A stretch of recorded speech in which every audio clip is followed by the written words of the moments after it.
हमारे मुल्क के बारे में इकबाल साहब बड़ी अच्छी सुंदर नज़म लिख गए थे और मैं आज उसको खास उसके कुछ चंद लाइनें आपको सुनाना चाहता हूं। मिस्र, रोम, यूना सब मिट गए जहां से, कुछ है हम में कि मिट सकती नहीं कभी हस्ती हमारी। सदियों रहा है दुश्मन दौरे जमा हमारा, सारे जहां से अच्छा हिंदुस्तान हमारा।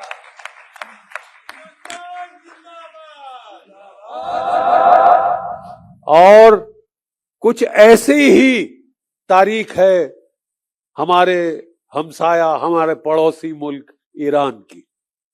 जितने सितम हम पे हुए हैं उतने ही इनके ऊपर हुए, एक के बाद इनके ऊपर भी हमले हुए। लेकिन इनमें भी वो चीज है, ये एक सिविलाइजेशनल स्टेट है। ये 250 साल पहले पैदा हुई अंग्रेजों की बनाई हुई स्टेट नहीं है साहब। ये अंग्रेजों ने इजाद नहीं करी, जैसे अफ्रीका में स्टेट बना दी, सीधी लाइनें लगाई यहां से यहां, बोले ये मुल्क है साहब। ऐसे मुल्क नहीं बनते साहब। सिविलाइजेशनल स्टेट, 6000 साल से ज्यादा पुरानी ये मुल्क है, ये तहजीब है, ये वे ऑफ लाइफ है। जब ये लड़ाई शुरू हुई, मैं टीवी पे जाता हूं, मैं मिलिट्री कमेंटेटर हूं, 37 साल में लड़ा हूं हिंदुस्तान की फौज में, और फौजी अफसर तो बहुत हैं,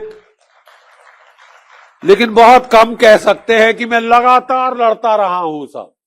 71 के युद्ध में हमको पहले झोंका गया था, 1 महीना पहले लड़ाई के हमको कमीशन दी। उस वक्त हमारी उम्रें थी डॉक्टर साहब 19 साल, 20 साल, 21 साल। मेरा एक साथी सेकंड लेफ्टिनेंट अरुण खेत्रपाल, परम वीर चक्र, 21 वर्ष की आयु पे शहीद हो गया लड़ाई के मैदान जंग में। 5 दुश्मन के टैंक बर्बाद किए। जब तीसरा टैंक बर्बाद किया, उसके टैंक को आग लग गई, दुश्मन का गोला उस पे फटा, आग लग गई, खून आना शुरू हो गया। उसको बोला, अरुण तू टैंक खाली कर दे, तू मर जाएगा, खाली कर टैंक, छोड़ दे टैंक। आग लग रही है, टैंक के अंदर 40 राउंड होते हैं, एक एक राउंड मेरे से आधा इतना यहां तक होता है। वो फटे आपके चीथड़े 200-300 गज से नहीं मिलेंगे साहब। तो वो पता क्या बोला, खून पहुंच के बोला, मेरे टैंक की गन चल रही है, टैंक में आग लग गई तो क्या हुआ, मैं नहीं छोड़ूंगा इस दुश्मन को। लड़ता रहा, 2 और टैंक बर्बाद किए, और 21 वर्ष की आयु की उम्र पे वो शहादत कबूल कर गया। अगर आज वो जिंदा होता, मेरी तरह तकरीबन 77 साल का होता, लेकिन वो हमेशा 21 रहेगा। वो हमेशा 21 रहेगा, जिस उम्र पे उसने कुर्बानी दे दी अपने मुल्क के लिए, अपने लोगों के लिए। ठीक है साहब। ये एक शहादत की जो ट्रेडिशन है, ये ईरान में बहुत तगड़ी, शिया समुदाय में बहुत तगड़ी शहादत की एक ट्रेडिशन, एक परंपरा, ठीक है, एक सिलसिला। और मैं बताना चाहता हूं कि जब यह लड़ाई शुरू हुई तो मुझसे बोला गया, जनरल साहब आपने 37 साल झक मारी है फौज में, आप बताइए कौन जीतेगा। सीधा सवाल मिलिट्री एनालिस्ट से, 37 साल आप लड़े हैं, 5 मैदाने जंग आपने देखे हैं। मैं लड़ा 71 में, मैं लड़ा पंजाब में, मैं कारगिल में लड़ा, फिर जाके किश्तवाड़ में 3 साल लड़ा, फिर रजौरी पुंछ में लड़ा, एक के बाद एक मैं लड़ता ही रहा। ठीक है साहब। फौज से, लड़ाई से फुर्सत नहीं मिली।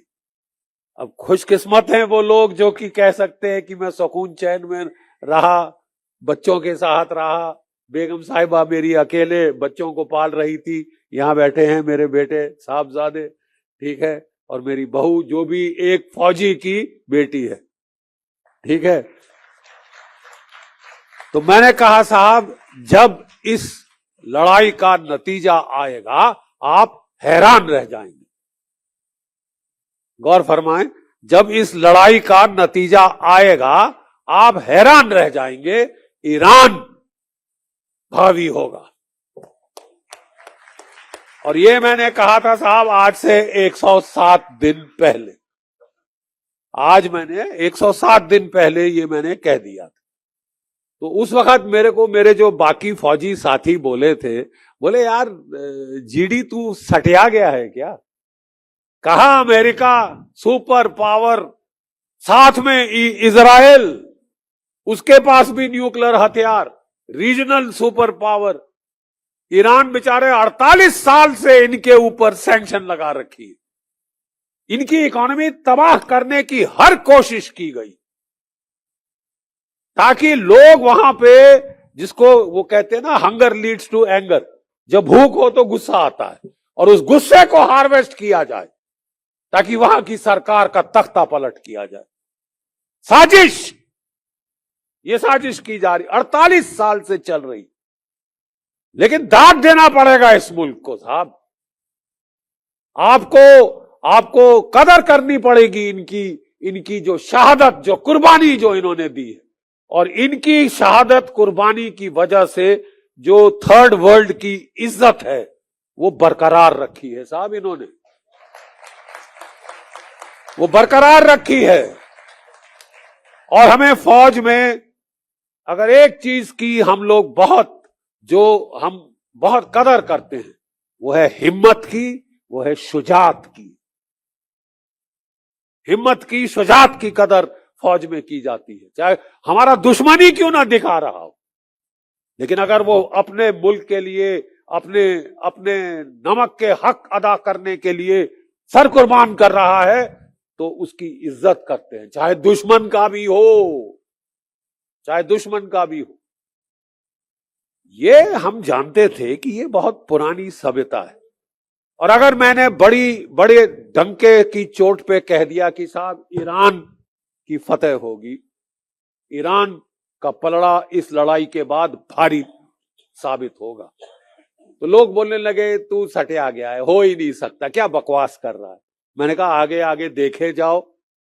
ठीक है, इजराइल से एक सज्जन, ठीक है, एक महानुभाव, वो भी मेरे साथ टीवी पे थे, बोले 48 घंटे में ईरान खत्म, घुटने टेक देगा।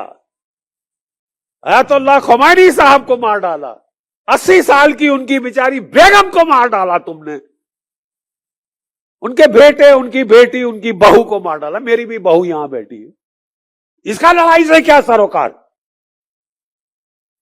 अब औरतें बच्चे मार रहे हैं और उसके बाद टार्जन, बुंडोलो, क्रीग बने औरतें 168 बेटियां मार डाली। अबे लानत है तुम पे, चुल्लू भर पानी में जाके डूब के मर जाओ। लानत है तुम पे, तुम बच्चियां मार रहे हो, तुम हारोगे क्योंकि तुम गुनाह कर रहे हो। उस मालिक की नजरों में तुम गुनहगार हो, इंसानियत की नजरों में तुम गुनहगार हो तुम गुनहगार। अरे मासूम बच्चियों को कौन मारता है यार? हैवान ही है कोई जो उसको मारे, एक छोटी सी बच्ची को मार डाले। तुमने एक नहीं मारी साहब, 168 मारी है मिनाज में, और वो तो एक जगह थी, वो तो एक जगह थी। मैं आज आपको इस जंग के कुछ जो नुक्ते हैं वो समझाना चाहता हूं एक फौजी अफसर के तौर पे। ठीक है साहब, जब ये लड़ाई शुरू हुई मैंने किस बुनियाद पे कहा कि अमेरिका नहीं जीत सकता? एक मैथमेटिकल इक्वेशन हमारे ना, ये देखिए यहां पे जीरो का इजाद हुआ था इस मुल्क में।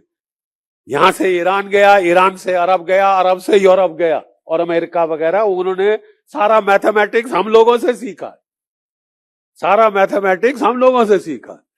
तो मैंने कहा साहब, जब अमेरिका ने इराक पे हमला किया था, इराक ईरान से 1/4 गुना छोटा है। इराक सपाट समतल रेगिस्तान है, वहां कहीं भी लेके टैंक लेके चढ़ जाओ, ईरान इराक से 4 गुना बड़ा है, नंबर 1। ठीक है साहब, ईरान इराक से 4 गुना ज्यादा बड़ा है, और पहाड़ ही पहाड़ हैं, एल्बर्स, ज़ाग्रोस, और जो समुद्र तट है हॉर्मुज के ऊपर, वो सारी चट्टाने हैं, रेत नहीं है साहब। वो चट्टान पे हमला करने बड़ी बड़ी फौज के फाख्ते उड़ जाए, और 48 साल से ये लोग तैयारी कर रहे हैं इस जंग की। 48 साल से ईरान के लोग इस जंग की तैयारी कर रहे हैं। वो कह रहे थे ना कि साहब ये सरजमी हम इसको रौंदते हैं साहब, टैंक रौंदते हैं। अरे ये सरजमी ही हम फौजियों को बचाती है, मालूम। हम खोदते हैं इसके अंदर टनल, ट्रेंचे, बंकर, और अंदर घुस जाते हैं, और जितने मर्जी B-52 B-2 बम्बर बम गिराए, अरे कख नहीं होता, कख नहीं हुआ है। कर लो जितने मर्जी तुम दावे कर लो कि हमने 80% उड़ा दिए ईरान के मिसाइल। वो CIA ने बोल दिया आज की 30% ठोके हैं साहब, 70% उनके पास हैं। गलतफहमी में मत रहना, फिर लड़ाई शुरू करोगे ऐसा झटका लगेगा कि होश आवाज के फाख्ते उड़ जाएंगे, और ठीक वही हुआ है साहब। मैं समझाना चाहता हूं कि जब अमेरिका ने पहले 1991 में 1991 में इराक पे हमला किया था, मालूम कितनी फौज लगाई थी जमीन पे? 7.5 लाख। 45 देश मिलके चढ़े थे उस एक मुल्क के ऊपर, ठीक है। 3,500 जेट फाइटर थे। अब इराक के पास नहीं थे जेट फाइटर, बराबरी करने का कोई सवाल नहीं था। तो उसने जो रूस के स्कड मिसाइल थे वो फायर करने शुरू किए। वहां से ईरान के लोगों ने, चीन के लोगों ने, और हमारे हिंदुस्तान के लोगों ने सबक सीखा। हमारे जो सबसे पॉपुलर, जो हमारे सदर रह चुके हैं, प्रेसिडेंट अब्दुल कलाम, नाम याद है? ठीक है साहब, बड़ी इज्जत से वो नाम लिया जाता है इस मुल्क में। हमारे सबसे मशहूर प्रेसिडेंट, वो हमारे मिसाइल साइंटिस्ट थे। उन्होंने कहा साहब अगर हम जेट फाइटर का इंजन अच्छा नहीं बना सकते तो छोड़ो, जैसे इराक ने मिसाइल का इस्तेमाल किया है, रॉकेट मिसाइल का इस्तेमाल करो। और तब से हमारे भी मिसाइल बनने शुरू हुए, ईरान में रॉकेट मिसाइल और ड्रोन बनने शुरू हुए, और आज इन रॉकेट मिसाइल ड्रोन्स की बदौलत अमेरिका कह रहा है हमने उनकी एयरफोर्स उड़ा दी, नेवी उड़ा दी। अबे थी कहां? असली लड़ने वाला तो ये थे रॉकेट मिसाइल ड्रोन। इसका क्या किया तुमने? खा लिया? इसका क्या किया तुमने? वो बरकरार हैं, वो बरकरार हैं। देखिए हमारे फौज में एक बड़ा सीधा फलसफा है, जो डर गया सो मर गया।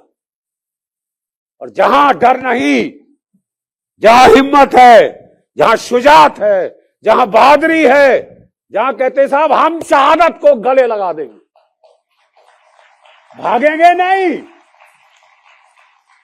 हम शहादत को गले लगाएंगे।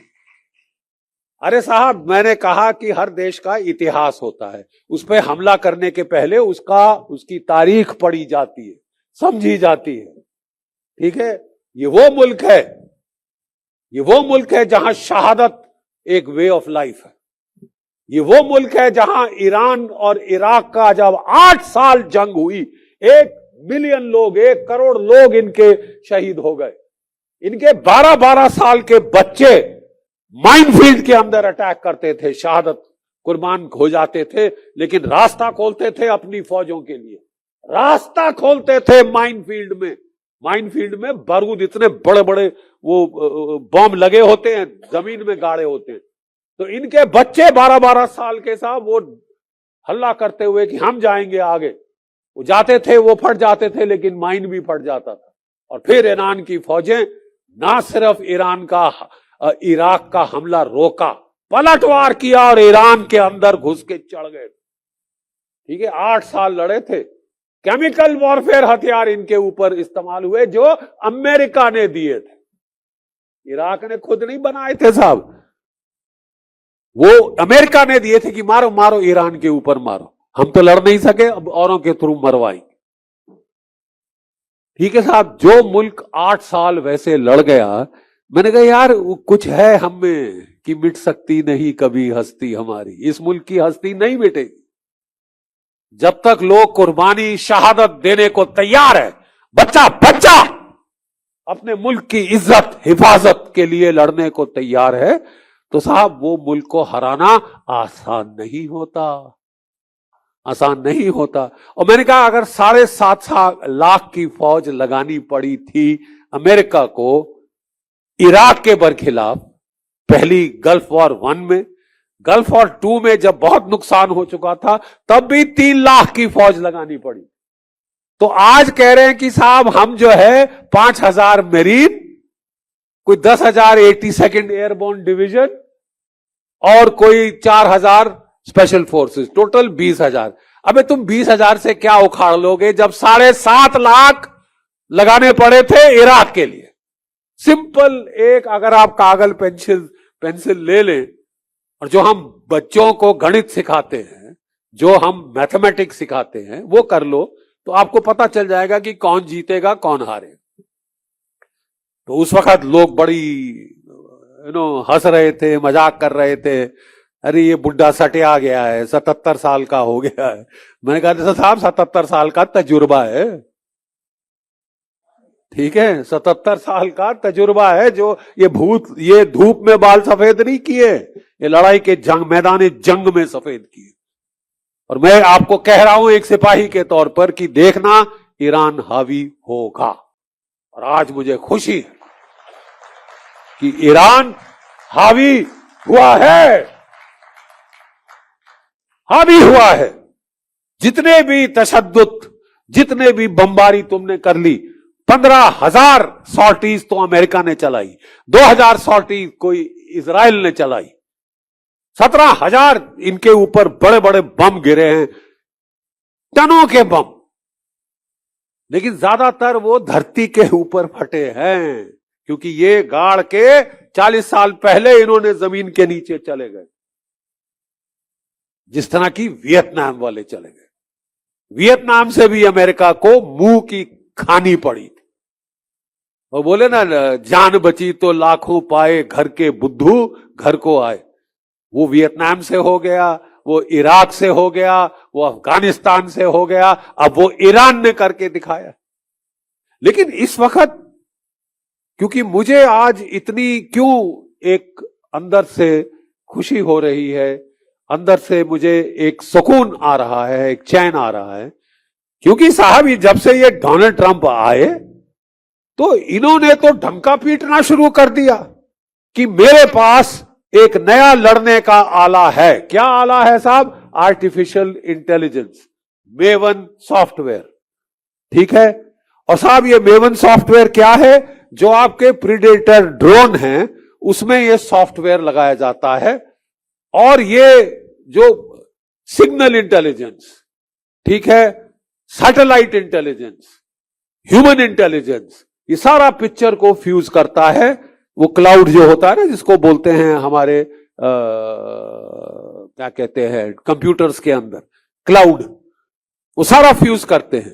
फेशियल रिकग्निशन सॉफ्टवेयर होता है, मतलब वो ऊपर से सैटेलाइट और ड्रोन, आप सड़क पे जा रहे हैं, आपने ऐसे मुंह करके देखा, वो आपकी फोटो पकड़ के पहचान लेता है, पिक्सल मैच करता है, जैसे कि पासपोर्ट के दौरान आपकी आंख में वो डाल के फोटो डाल के मैच की जाती, ठीक है। और ये उसने जब इजाद किया, और फिर उसमें क्या है साहब, जो आपकी ट्रैफिक लाइट रहती है ना साहब, जो ट्रैफिक लाइट रहती है, वो ट्रैफिक लाइट में कैमरे होते हैं कि अगर आप रेड लाइट को जंप करें तो आपकी फोटो खिंच जाएगी, आपको चालान ऑटोमेटिकली आ जाए। ये हर जगह हर देश में तकरीबन आ गया। उसको हैक करके जब भी ईरान के टॉप लीडर चले, उनकी कॉन्वॉय चले, भाई जब भी हमारे प्रधानमंत्री जाते हैं कोई एक गाड़ी थोड़ी ना जाती, 7-8 गाड़ियां जाती हैं, ठीक है, जो कि सायरन बजता है, ये बजता है, एम्बुलेंस होती है, सिग्नल व्हीकल, जैमर व्हीकल, ये वो, जहां वो चलता है आप वो कैमरा को हैक करके सैटेलाइट से पता कर लेते हैं कि लीडरान कहां से कहां जा रहे हैं, कब जा रहे हैं। ये करके सन 2024 में अमेरिका ने पहली बार, मैं आपको कुछ अंदरूनी खास चीजें आज बता रहा हूं जो मीडिया में भी इतनी नहीं आई, लेकिन एक फौजी के तौर पे मैं आपको समझा रहा हूं कि हुआ क्या है, ताकि आप समझें कि ये स्केल ऑफ विक्ट्री क्या हुई। ठीक है साहब। तो उनने साहब जो है ये इसका इस्तेमाल किया 2024 में हिजबुल्लाह के बरखिलाफ। नासरुल्लाह को मार डाला, उसका नंबर 2 आया उसको मार डाला, 3 आया उसको मार डाला, पेजर में बम लगाए और उसके जो मिडिल टायर लीडर मार डाले और हिल गया बेचारे हिजबुल्लाह वाले। किसी को उम्मीद नहीं थी कि ऐसा टेक्नोलॉजी का इस्तेमाल होगा। 2025 में पिछले साल जब 12 दिन की लड़ाई हुई तो इन्होंने साहब ईरान के बरखिलाफ किया। पहले दिन कोई 30-32 जो हमारे IRGC के लीडर थे, जो न्यूक्लियर साइंटिस्ट थे, उनको घर बैठे बैठे मार डाला। और क्या बहाना लगाया कि हम तो साहब पीस टॉक कर रहे हैं, हम शांति की वार्ता कर रहे हैं, बातचीत चल रही थी और हमला कर दिया। ये खासा तरीका है साहब, हमारे में तो इसको हरामजादगी कहते हैं। नहीं क्या मतलब आप कह रहे हो कि हम तो साहब शांति की बात कर रहे हैं, शांति की, आप धोखाधड़ी कर रहे हो ना, शांति के बहाने आप पीठ में छुरा घोंप रहे। ठीक है साहब। ईरान वो भी सह गया। फिर मादुरो के खिलाफ डोनाल्ड ट्रंप ने ये चलाया, ये मेवन आर्टिफिशियल इंटेलिजेंस सॉफ्टवेयर। अब देखिए साहब, लोग और लोगों में, नस्ल और नस्ल में फर्क। घूस खिलाई CIA ने वाइस प्रेसिडेंट से लेकर वेनेजुएला के आखिरी बटालियन कमांडर तक, और पूरा देश बिक गया। ठीक है साहब, बिक गया वो देश। और 2 घंटे में वेनेजुएला खत्म। जहां 2 घंटे में इन्होंने वेनेजुएला को खत्म किया, डोनाल्ड ट्रंप साहब का सर 7वें आसमान पे चढ़ गया। अब मैं किसी भी मुल्क को मसल सकता हूं, खासकर अगर तीसरी दुनिया का मुल्क है, एशिया का, अफ्रीका का, यहां कहीं का मुल्क है, मैं मसल दूंगा साहब। और उनको पूरा विश्वास था, और नेतन्याहू साहब ने आके उनको उकसाया कि 48 घंटे में ईरान को खत्म कर देंगे। कैसे खत्म करेंगे साहब? हमने वहां पे 40 से 50 हजार, आप जानते हैं, 40 से 50 हजार इलॉन मस्क के स्टारलिंक टर्मिनल भेजे। क्यों भेजे साहब? कि अगर ईरान अपना इंटरनेट बंद करता है, सारी ये जो बदमाशी है ये इंटरनेट पे होती। जो आपने कलर रेवोल्यूशन देखी श्रीलंका में, कहां से हुई? सोशल मीडिया से। जो बांग्लादेश में हुआ तख्ता पलट, कहां से हुआ? सोशल मीडिया से। जो नेपाल में तख्ता पलट हुआ, कहां से हुआ? सोशल मीडिया से।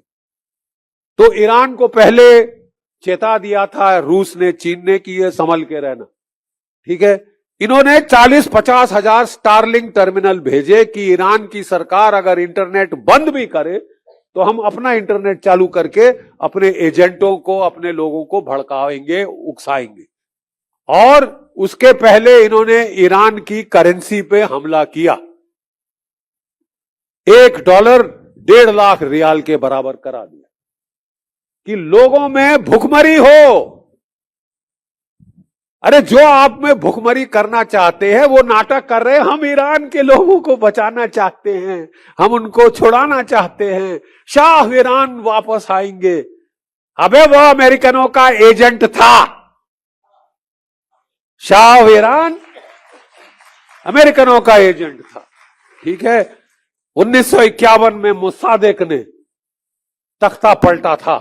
ठीक है। इस राजशाही का जो अंग्रेजों को बिकी हुई। ठीक है। और उस वक्त एग्जैक्टली यही कहानी हुई। इतिहास दोहराता है अपने आप को जनाब, दोहराता है साइकिल्स में। उस वक्त भी तख्ता पलट किया मोसादेक का, इकोनॉमिक सैंक्शन लगाई और फौज से बगावत कराई। लेकिन ईरान के लोगों में एक बहुत अच्छी सिफ्त है, वो सीखते बहुत जल्दी और वो भूलते नहीं। अब ईरान में एक फौज नहीं है साहब, कि आर्मी हो, नेवी हो, एयरफोर्स है, वो तो है ही है, साथ में IRGC है, इस्लामिक रेवोल्यूशनरी गार्ड कोर, जो कि वफादार है सुप्रीम लीडर का, कि आप किसी और को खरीद भी ले तो एक ये है तबका, ठीक है।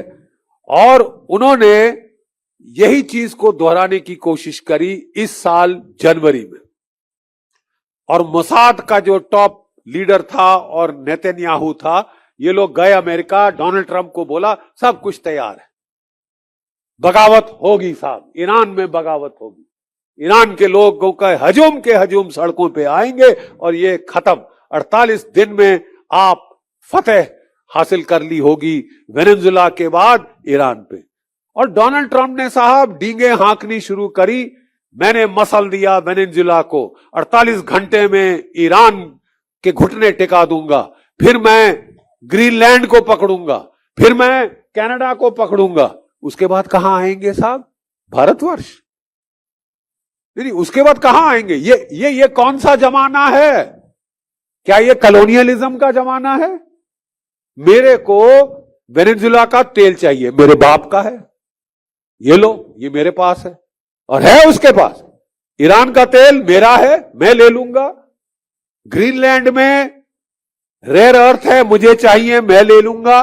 कनाडा में यूरेनियम है, तेल है, मैं ले लूंगा। आप क्या क्या लेंगे साहब, कहां कहां लेंगे? ठीक है, तो मैं आपको बताना चाहता हूं कि यह साजिश थी ईरान के बरखिलाफ। दाद देते हैं ईरान के लोगों की शुजात को। इतनी टेक्नोलॉजी लगाई, AI लगाया, लेकिन ये लोग सीख गए, क्योंकि ये ट्रेलर इन्होंने हिजबुल्लाह के खिलाफ देखा था, पिछले साल ईरान के बरखिलाफ देखा था, फिर इन्होंने वेनेजुला के बरखिलाफ देखा, और चौथे साल ये सीख गए। इतनी टेक्नोलॉजी लगाई। देखिए, जितना भी, देखिए अल्लाह ताला ने एक दिमाग दिया है, और मैं बता दूं, ये जो बायो कंप्यूटर है ना, ये किसी भी कंप्यूटर से ज्यादा तेज है। चाचा चौधरी का दिमाग कंप्यूटर से भी तेज चलता है, ठीक है। हमारे ईरानी भाइयों का दिमाग, उन्होंने देखिए क्या कहा, भाई ये है इसका तौर तरीका लड़ाई का। नंबर 1, जो कमांड एंड कंट्रोल डिसेंट्रलाइज किया जाए। 31 डिस्ट्रिक्ट हैं ईरानियन रेवोल्यूशनरी गार्ड कोर के, हर एक डिस्ट्रिक्ट के पास अपने मिसाइल, अपने रॉकेट, अपने ड्रोन है। उन्होंने सबके जो 31 डिस्ट्रिक्ट कमांडर थे, बोले अगर हम तेहरान में सब मारे जाएं टॉप लीडर, तो आप बिल्कुल फिक्र नहीं करना, आप जो है, ये है आपकी टारगेट लिस्ट, अमेरिका के ये 17 बेस हैं, इनको ठोक देना। ईरान के ये हवाई अड्डे है, ये हाइफा का रिफाइनरी है, इसको उखाड़ देना। इंतजार मत करना कि हुक्म तेहरान से आई। और बगैर, जैसे ही ईरान पे हमला हुआ 28 फरवरी को, आधे घंटे के अंदर IRGC के मिसाइल और ड्रोन पलटवार कर दिया था अमेरिका के ऊपर। हर कमांडर को बोला गया कि 5 कमांडर अपने चेन ऑफ नियुक्त करो, मैं मारा गया तो ये मारा गया तो ये मारा गया तो ये। और ये सारी फसाद की जड़ ये ड्रोन है। क्या आप जानते हैं कि ईरान के लोगों ने कोई तकरीबन, ईरान के लोगों ने ये 30 से 35 ड्रोन अमेरिका के शूट डाउन कर दिए हैं, MQ-9 रीपर, ठीक है। और इन ड्रोन्स के चलते एक ड्रोन $30 मिलियन का है। 50 जहाज अमेरिका के शूट डाउन हो गए। अमेरिका झूठ बोल रहा है कि मेरे केवल 13 शहीद हुए हैं। वो आज से 40 दिन पहले 13 का आंकड़ा आया था, वहां पे सुई अटक गई। असलियत यह है कि वो कह रहे हैं 13 मारे गए, 415 से ज्यादा घायल हुए हैं, ठीक है। घायल, वुंडेड, और इसका रेशियो 1/3 होता है, ठीक है। इसका मतलब 100 से ज्यादा तो अमेरिका के सिपाही मारे गए, जो कि वो अपने लोगों से छुपा रहे हैं, क्योंकि वहां के लोग कह रहे हैं कि साहब हम अपने देश के लिए कुर्बानी देने को तैयार हैं, हम इजराइल के लिए नहीं मरना चाहते। आज मेरे को खास इतना आक्रोश क्यों है? क्योंकि ये जो आर्टिफिशियल इंटेलिजेंस सॉफ्टवेयर लगाया गया था, उसी की गाइडेंस से मिनाज के स्कूल पे हमला हुआ था। कंप्यूटर में हम बोलते हैं गार्बेज इन गार्बेज आउट। अगर आप गंद डालें कंप्यूटर में, गंद ही निकलेगा। और नाम बड़ा बड़ा टेक्नोलॉजी का लगा के आपने 168 बच्चियां मारी हैं, आपको एक एक बच्ची की आह लगी है। और अगर आप आज पिट गए हैं तो वो बच्चियों की, मिनाज की बच्चियों की आह की बदौलत है। कुरान शरीफ में साफ लिखा है, एक भी मासूम का कत्ल पूरी दुनिया का कत्ल।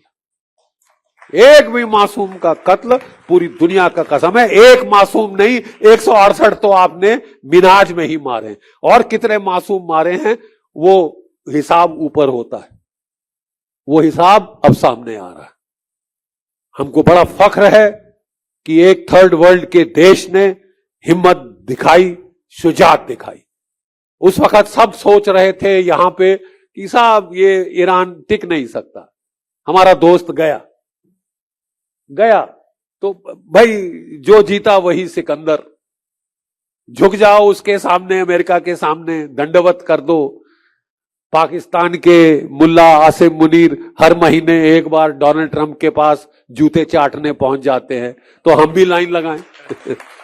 हम नहीं लगाएंगे साहब, हम नहीं लाइन लगाएंगे। और लास्ट चीज मैं कहना चाहता हूं, अगर हम उस वक्त 28 फरवरी को जब मिनाज का हत्याकांड हुआ था तो चुप रहे, आज हमारे जहाजों पे हमला हो गया। 3 जहाज हमारे उड़ाए। क्यों बे, तुमने चीन का जहाज हाथ लगाया? तुम्हारी हिम्मत थी कि रूस का जहाज हाथ लगाओ? क्योंकि हम दोस्ती दिखा रहे हैं तो हम कह रहे हैं दोस्त हैं, तुम हम दोस्तों को ही चुन के मार रहे हो। अगर ऐसे दोस्त चाहे हो तो दुश्मन भले हैं, ऐसे दोस्त हो तो दुश्मन भले हैं। आज फिर एक बार मैं ईरान के लोगों की हिम्मत और शुजात को दाद देना चाहूंगा। एक फौजी के हैसियत से मैं सलाम करना चाहता हूं कि हिम्मत मर्द, मदद खुदा। जय भारत, जय हिंद।